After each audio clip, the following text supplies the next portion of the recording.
Welcome back to Texas, mother.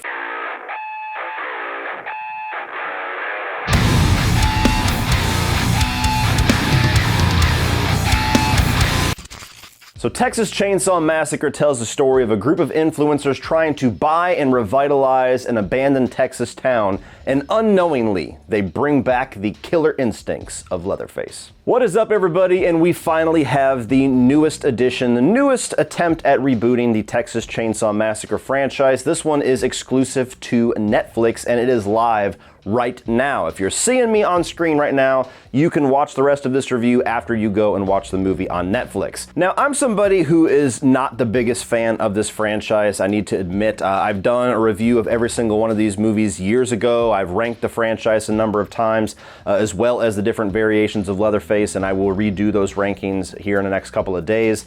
But I really only enjoy about 3 movies in this franchise. And the original film, which tends to be the one that everybody loves and hails the most, really is kind of on the edge of me saying I don't even really enjoy that one. The original, I think, is effective for what it is, but it's just never really been a film that I've enjoyed that much. I do prefer the 2003 remake. And so, walking into this one, knowing who was doing this, the fact that Fede Alvarez was not directing, but was in fact just producing and added to the story that built the script, and the fact that I knew the story direction being it was going to be an older Leatherface, and then eventually we got the trailer showing the young kids going into this old town and reawakening Leatherface, it all just seemed like been there, done that. This is a franchise that has continuously rebooted itself almost every single installment. Only the Texas Chainsaw remake in 2003 and The Beginning really are the only 2 movies back to back that feel like they connect to each other. You can make the argument that even the original and the original Part 2, both directed by Tobe Hooper, are completely different films that feel like they have nothing in comparison with each other. So this is a franchise that just never feels like it can get its footing. It never feels like it can figure out what the hell it wants to do. It tries this, that fails, it tries this, that fails, it tries this again, it fails again. And so, as somebody who has been wronged, if you will, so many times walking into a Texas Chainsaw movie hoping it's going to be good, I really had low expectations for this movie. So was this yet again another disappointing attempt at jump-starting the heart of the Texas Chainsaw franchise, or was there actually a lot to enjoy in this movie? Let's talk about the good, the positives of Texas Chainsaw Massacre. And the first thing that I will say is that the movie is shot and directed very competently. This is a guy that I have never seen before. I think he's had one other studio release film. And the fact that Fede Alvarez chose not to direct this, but he also is kind of in charge of the production to a certain degree, I imagine he handpicks his directors much like he did for Don't Breathe 2. David Blue Garcia brings a lot of familiarity with the visuals and with the tone and the approach to this movie, but he also has a few things that really does make it stand out. The way that he uses lighting and the way that he uses shadows is very good in this. We've seen the intro to the whole bus sequence in the trailer, and the blue neon lighting looks really cool against Leatherface. There's a lot of obscured shots of Leatherface for most of the film, and I actually think that that does a lot of good for his character. Keeps a lot of the mysterious element that we're trying to get back to with the original film somewhat intact with this movie. And even when you do get to see Leatherface in all of his bloody, nasty glory, he looks really good in the way that he is framed and shot, and the way that they kind of show him emerging from shadows in certain shots is very effective. I also think that there's ways that he does certain kill scenes that are actually pretty cool as well. There's one that stood out to me where there's like a swinging door, and every time the door swings, you get to see what's happening beyond the door, and you get to see less and less. And I thought that was a really cool little visual trick for that scene to kind of make what could be a very generic kill that we have seen a dozen times look a little bit different and be portrayed a little bit different.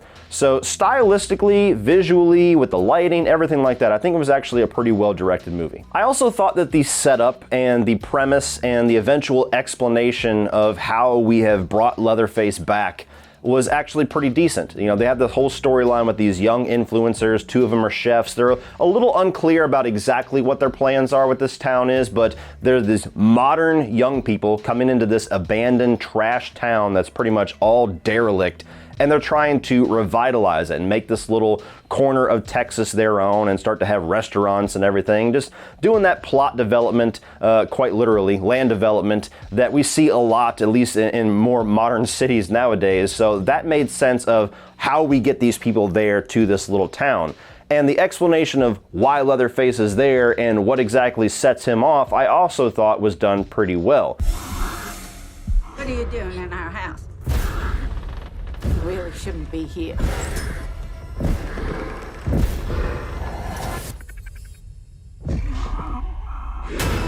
And finally, I thought the movie was paced pretty well too. This is a movie that's just short of an hour and a half. It knows exactly what type of movie it's trying to be. It's not overstaying its welcome. It's not trying to have more explanation or more social commentary or more story than a movie like this can handle. And so it's a very lean movie. It's a movie that trims most of its fat. You get into this situation, Leatherface is there, the carnage starts, and it's just carnage all the way through until the way that the credits roll. And I thought that for the type of movie that they're obviously trying to make with this new reboot version of Texas Chainsaw, this long-awaited legacy sequel that we've never seen before, going back and just continuing right off from the original classic, I thought that the pacing really did serve the movie well, to where even though there are a number of problems with this film that I'm about to get into, it still is a very watchable Texas Chainsaw movie because of how lean and how quick and how efficient it is. Now moving on to the mixed, the first one is Leatherface himself. I think that the look and the overall performance with this version of Leatherface was pretty damn good. It was creepy, it looked gritty and real enough. I mean, he has a fresh leather face as soon as you start to meet this guy, and I thought that it was a good look. Leatherface has looked a little shifty throughout this franchise, and this is one of the better looks that we have had for this character. And I think that the ferocity, the strength, the terror is certainly there much more in this version than in a lot of the other Texas Chainsaw films. So that side of the character, I thought they did pretty damn good with. The problem that I had with this version of Leatherface has to do with the writing and the fact that I think they made him too smart. They made him too cunning. He's planning things. He's setting traps. He's doing things that Leatherface should not be able to do. If we're going all the way back and this is the Gunnar Hansen version of Leatherface, I'm sorry, that fucking guy ain't setting no traps for anybody. That is a man-child with a meat cleaver. That is what made that character so iconic and creepy. You can't all of a sudden make him Jason Voorhees and Michael Myers to where now he's able to outsmart all of his victims. That just didn't make sense to me. They did it so that they can have certain sequences, they can have some exciting kills, they can have a little bit of a change of pace here and there in the third act when we're in full-on chase mode, and I get all of that, but it was a little bit of a betrayal of the character for me. Now, I'm not married to the Texas Chainsaw franchise, so I wasn't really insulted by that. There may be some fanatics out there that are gonna hate this version of Leatherface for that. For me, it was just something that I raised my eyebrow on a number of times where I'm like, no, he ain't that smart. And the other mixed element for me was the carnage candy, the gore, the kills, the splatter. There is a ton of it in this movie. This is in competition for the goriest of the Texas Chainsaw movies. And if you're here for that, you're probably gonna be pleased with that. And there's a number of kills. There's a couple of them that are actually pretty damn cool. One of which, the very first kill that we see on screen, was actually pretty creative. And that set it up to where I was like, oh shit, is that the movie we're in store for? Fuck yeah. It kind of peaked there, I'll be honest with you. But beyond that, there was quite a few kills and they're mostly effective. But there's a lot of digital gore. There's a lot of CG blood. There's a lot of kills that I was kind of taken out of it a bit because I could easily see the green screen work with severed heads and the digital blood and the makeup effects that were obviously not makeup just because they did not move fluidly with the human that they were supposed to be attached to.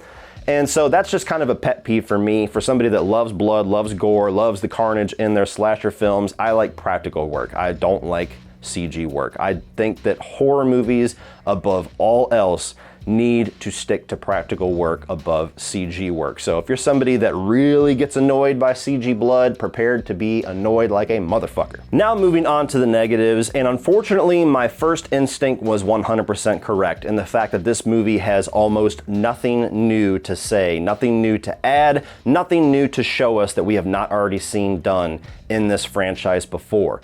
Some of it is done better than movies that we have seen before in this franchise, but there is nothing story, plot, character-wise that they have not already explored with another reboot in this franchise. The plot and the story and the setup of this movie really does feel like they took the script of Texas Chainsaw 3D, got rid of the main character being tied to the Sawyer family, got rid of that stupid ass continuity error with the decades, and just said, okay, how do we have this again but different? We're gonna have young people stumble across Leatherface, but not exactly in the same way, and Leatherface is gonna be the older version of Leatherface again.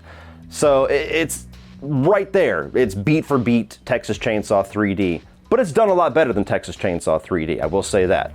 Even the whole element about older Leatherface, it doesn't really fucking matter. This Leatherface could be 30 years old or 70 years old. He wears a mask. There's nothing about him that is any different than the other versions of Leatherface that we have seen. It's not like he's more impeded by his age. It's not like he's slower or he's weaker. He's just regular old Leatherface. The fact that his hair is gray underneath the fucking mask means absolutely nothing. So the fact that they really marketed that whole thing hard in a lot of the early articles for the past year of this movie, we're having old man Leatherface.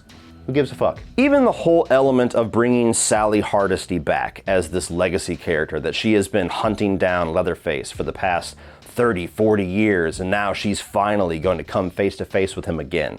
Everybody and their mother said it when we saw it in the trailer. That is an absolute ripoff of Halloween 2018. And it is. It's not anywhere near as well done as Halloween 2018 is either. And I'm somebody that's very mixed on that movie, so take that for what you will. And kind of going along with that, I think that the forced or attempted ties to the legacy of the original film, once again, deleting everything and going back to that original, that's the only thing that's canon here, I don't think it really makes a whole lot of sense with this movie. I don't think it really adds anything to this film. I mean, the Sally Hardesty thing is all but a waste. She's in about this much of the movie. But even the Leatherface side of things, like I said, this does not feel like the Gunnar Hansen Leatherface. If I'm being honest, this feels a lot more like the remake Leatherface. If we're gonna have somebody who's big and meaty and burly and like a fucking freight train and even a tiny bit smarter, this would make more sense as a continuation of that era of Leatherface and Texas Chainsaw Massacre than it does the 1974 film. I also didn't think that they had anything to write home about in the character department. All of the young characters that are brought in to be your cannon fodder here, they're not really all that great. They're not terrible, they're not insufferable, they're not the worst characters that we've seen in this franchise, but they're far from the best, and they're far from any character that you will walk away talking about or remembering or giving a shit if you ever see them again in any sequel that we may or may not get to this movie. And so that was a big letdown for me. I think when you have a character like Leatherface that is just by default not going to have any character development, he's just going to be this monster, this force of nature, if you will, that you really need to have a counterbalance there. You got to have somebody that you can latch onto and root for and hope that they survive this. And they don't have any of that. There's even an attempt at social commentary and an attempt at a comment on like gun violence and school shooting with one of the characters. That was their one solitary attempt at somewhat of a character arc, but that kind of falls on its face because you can see from the very moment that they introduce this character and introduce that element exactly where it's going to go by the end of the film, and it does exactly that. And even the attempt at doing any kind of a social commentary to try to harken back to whatever you can say that Tobe Hooper was trying to do with that original film, there's not really a whole lot to that either. I mean, me just explaining to you that they're making a comment on gun violence and gun control and school shooting, I probably gave more focus to that storyline in this video than the movie did. And there was one character in this movie by the name of Mel that I fucking hated. This is a character that just, from the moment they're on screen, you just hate them. You can't wait for them to get a cleaver to the face because she walks into this Texas town, she's talking down to the locals, she's talking like she's the hottest shit around, she's talking down to her sister, she's doing all this stupid shit. They get into this whole situation with this old lady in this orphanage that's supposed to be abandoned and whether or not they have the deed to it, and she just gives the dumbest fucking issues to all of the characters regarding this whole plot with this old lady to the point where somebody just need to tell her to shut the fuck up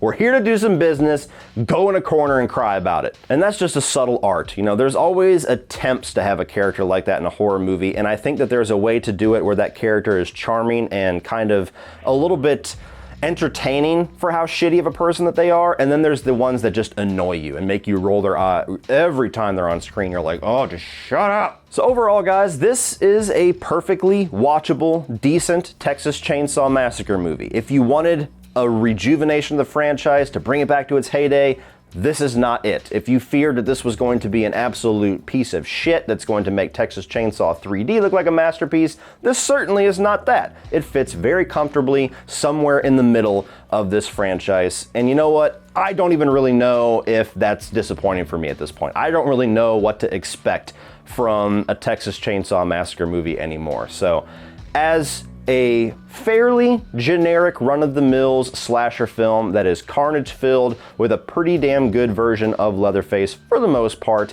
I had a decent enough time with it. If this doesn't get a very good reception and we don't get any continuation from this, I will not be surprised whatsoever. If there's a mild interest with the fan community and with the horror community and we do eventually get a Netflix sequel to this, I will watch it and I'll be just fine with that as well. So if you were a fan of the Texas Chainsaw Massacre film, just temper your expectations a bit, but this is actually a fairly decent time. It's a 90-minute, quick, lean slasher film with Leatherface. If that sounds interesting to you, then check it out online and stream it.